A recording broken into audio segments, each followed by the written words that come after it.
Good afternoon and welcome to the Digital Desk. I'm your host, Sarah Good. Today we're going to be talking about a program that is on the peninsula, Project LEAD. Now we have the population health manager with us today, Tess Ledoux, who's going to talk to us about what this program is, how it's leading change on the peninsula and bringing awareness. This week was Fentanyl Awareness Day on Tuesday, and that was a day where at WAVY and across the area, resources have come out to share, where you can find help, also to bring awareness to the opioid and, epidemic that is happening in our community, but also nationwide. So I just want to bring on Tess and we'll get started. Tess, thanks so much for joining us this afternoon.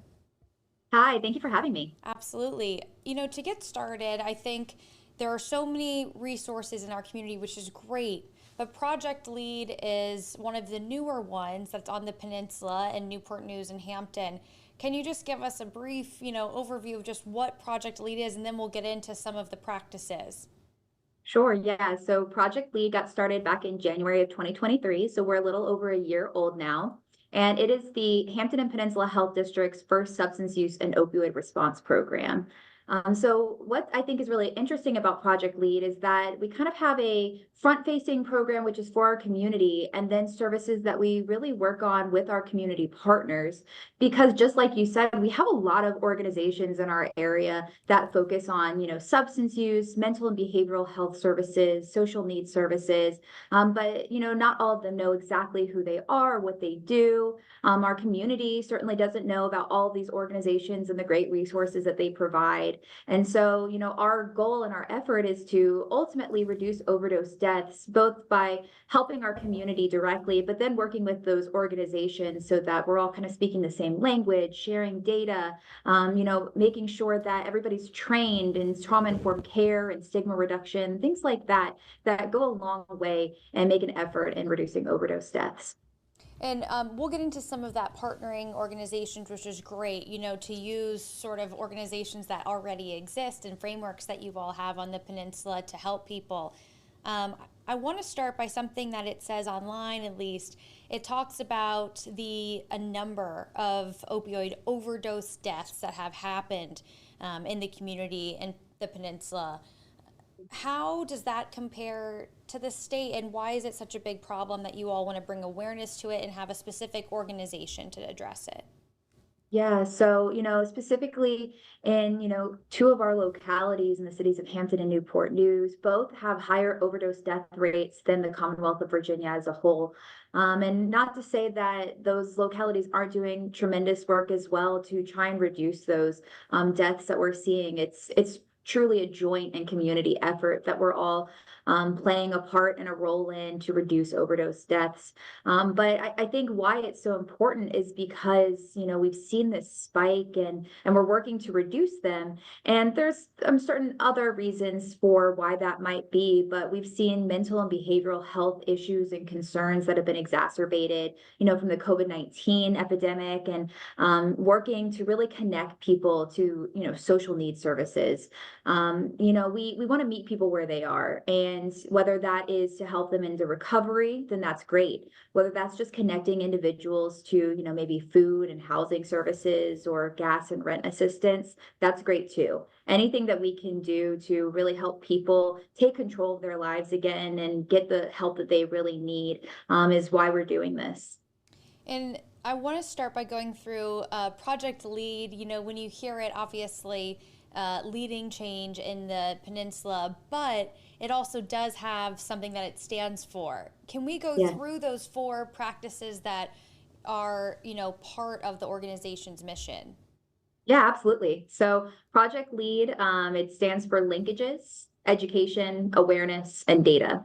So as it pertains to linkages, sort of what I alluded to earlier is that we work to connect individuals to critical care services. That can be anywhere from, treatment and recovery centers. It can be therapy. It can be food and housing stability organizations, maybe somebody needs access to, rent assistance, and we can connect them to that. So we utilize a platform called Unite Us. It's a referral network where we're able to screen all individuals, for every service that they might need all at once, so that they don't have to go, continually back and get screened again and again and have to go through a lot of different referrals. And the onus of responsibility really falls on that organization to receive that referral, respond to that referral, and if we're not able to, then to connect them to the next agency that can then respond to that individual so that they don't fall through the cracks. And so that's why we really focus on linkages and both connecting community organizations to the platform, but then also screening individuals. And, if somebody wants to get screened for services, they can just go to our website. They can put in their information and we'll give them a call. But there's a lot of different organizations that are doing Unite Us within our community. So they don't have to go through the health department. They can go to other organizations and just say, hey, I really need these services. And we all use the same social needs screening form. And so it's really great. And it's a good way for us as a community and as community providers to connect individuals to care, because we're all speaking the same language as well. And are you all seeing that linkage happen, if you will? Are you seeing people reach out either through you or through partner organizations? Yes. Yeah. So in the last 6 months alone, we've seen over 800 clients, and a lot of them are getting connected about 2 referrals per client. So we're meeting about 2 needs per person. And what do you think is maybe the impetus, or what do you think sort of started the need for this? Do you think people didn't know where to go, or what was the first step in sort of Yeah. seeking that help? Sure, I think so. I think that it's kind of multifold. I think we had individuals who maybe lost their jobs during the pandemic. We had people who, weren't able to access certain services. There was a lot of social isolation that happened then. So we started seeing people really need mental health services and behavioral health services. And like you said, I don't know if people always knew where to go. Certainly our own community organizations and partners, we know that there's a lot of people that provide services, but we're not always aware of exactly who they are, what they do. And if we don't, as providers, then we can't expect our community to know either. So we're really trying to connect individuals, and, we have these great organizations. They want to provide services. Let's do it. Let's connect them that way. So I think that that is really the impetus for this, and where we got started. But I think that we're seeing that continue throughout the past year alone. And people are very thankful, I think, that they can get everything kind of done all at once, because we're busy and life happens, and you don't always have time to go to 1,000 different doctor's appointments or different locations to get care. But through this, it's very streamlined and efficient. Absolutely. And when people are seeking help, maybe they don't exactly know the first stop. This is a great tool and resource for people in the community, especially one that is local, obviously community driven, and right there in your own neighborhood. I want to go to the second one, the education piece, the E. Yeah. How key is that after finding the right organization, after maybe connecting them with the right resource, but the education piece of it to understand what's happening with the opioid epidemic? Yes, education is critical. And again, on both sides. So we work to train our community organizations and revive, if they don't already have it, as well as trauma informed care, so that they know how to interact with clients who are experiencing struggles in life, especially with mental and behavioral health concerns. We also work with our community organizations on stigma reduction, so that we can really bring to light that there are people who use drugs and we need to support them, and that not all of our services can be catered just towards recovery, but helping and meeting people where they are as well. So we do education on that side, but then we focus a lot on education for our community. We do revive trainings out in the community and rapid revive, so that you can kind of get that quick revive training of what naloxone is, how to use it, how to recognize an overdose, and, start saving lives that way. Again, I think part of meeting people where they are is knowing that not everybody has time for a 1 hour long class, but we can always give them the tools that they need, to help themselves, to help a loved one. And how important is that distribution, do you think, of naloxone and Narcan, to have those available in the community, whether it be maybe at different pharmacies, organizations, but to have that resource? Yeah, naloxone saturation is huge. It's game changing. Naloxone saves lives, and it's really low risk in the sense that you're not going to get addicted to naloxone. But we ultimately want people to have that on hand, whether you use, substances, whether somebody that you know or that you love use substances. I personally carry naloxone everywhere I go. I can't presume to know if somebody that I'm walking past, isn't going to overdose at that time. But if I can then step in and help them, then I will. I think naloxone and Revive is sort of similar to CPR classes and other life-saving, trainings and certifications. There was a time where people didn't have the tools they needed to respond to somebody with a heart attack. And once that education started becoming saturated out into our community, we were able to then see a reduction in heart attack related deaths. And I think that we can do something similar with overdoses. And we know that time is so key, Yeah. both with your example with the heart attack and also with overdoses. So having that right on hand is very different, say, waiting, even a few minutes, just for the EMS to get there. Yeah, I mean, there's no guarantee that the one naloxone is going to save somebody's life. A lot of times it requires a couple doses, but you can always save somebody in that moment and give them just enough time for EMS to get there. Absolutely. And I want to go, sorry, just to keep us moving, I want to make Sure. sure everyone listening and it seems one person had a question, but I think we just answered it, with some of these key steps that we're talking about.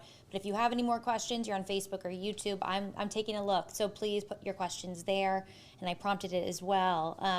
The A for awareness, and that is huge this week. That's why we're here today. The awareness piece of both, substance abuse disorder, of the opioid epidemic, and then also this week with fentanyl and how that is able to be put in some of these, drugs and some of these things. I mean, how important is the awareness piece just all around here? Yes, awareness is critical. Because if you don't have any knowledge of, substance use or overdose deaths, or even people who use drugs and understanding that it's a lot more common than you think, I think that we start to kind of put up, barriers and walls around it. And we think, well, it's not me or it's not my loved one. So it probably doesn't happen that frequently. But it does. And I think another huge part of awareness is that stigma reduction piece. The more that we have people aware of what's happening in our community, the better we can do to save people's lives. And that's really what it's about. You have to know that there are people who are struggling, and just be kind and understand that we're all in this together at the end of the day, and we're building community. So the more you're aware of what's happening and being educated on something, even like Fentanyl Awareness Day, fentanyl is in our drugs, and it can ultimately require several doses of naloxone to respond to. But people don't know that unless you share that with them. So even somebody who might be educated and have naloxone on them might not understand why somebody's not responding to an overdose immediately. And so the more that we can then share that information and education, I think the better. And that awareness piece right there that you were talking about, the beginning of that, about debunking the thought that people have that it's not going to happen to me, it's not going to happen in my circle, it's not going to happen in my family.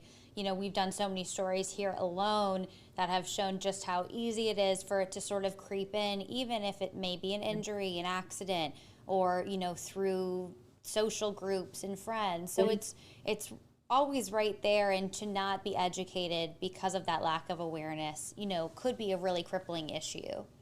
Yeah, absolutely. And you bring up a really good point, which is that, somebody could get in an accident and then it could be you. You could lose your job, and, then you starting wondering, what are my options? Or you might start struggling with mental, concerns and mental health concerns. And then, something like using a substance, it becomes a little bit more likely to you than maybe it was even a week ago. So I think we just have to really be cognizant of that and recognize that people are in very different spots in their lives. And all of this is based off, the last letter, D, the data. So you all Yeah. have looked at it, you've seen it. I mean, just tell us a little bit about how you're sort of, I guess, keeping up with that and how that might be influencing things. Sure. Yeah, we work a lot with data. We think of Project Lead as very data informed and community driven, and it's really about community in all levels. So obviously we don't do any work without those two things, both having the data inform our work, but then also having our community inform and drive our work as well. We're really not fans of throwing something at the wall and seeing if it sticks. We want to make sure that our community is on board, that there's longevity and sustainability to the project. And that's, why we make a lot of the decisions that we do, is because, our community said that they were looking for it. As it pertains to the data, obviously we work with a lot of different agencies, whether that's, our local hospitals, our EMS providers, our local police and state police. We work with OCME data, which is the Office of Chief Medical Examiners. So we look at a lot of different data to help inform our decisions.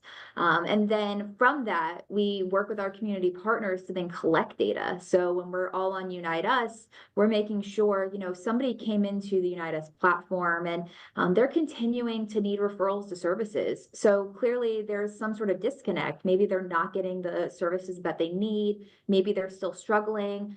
So, we look at that as well. And, we track some of that data to say, how can we then make a difference? How can we improve or change what we're doing? We don't want to just continue our program and hope and pretend like we're going to do great things.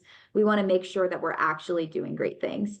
And, I think another part of this is that we all collect different data, but if we can start collecting the same data and have some data standardization, then we start being able to measure, are we actually making an impact in the community? Is the needle actually changing, or is it staying the same?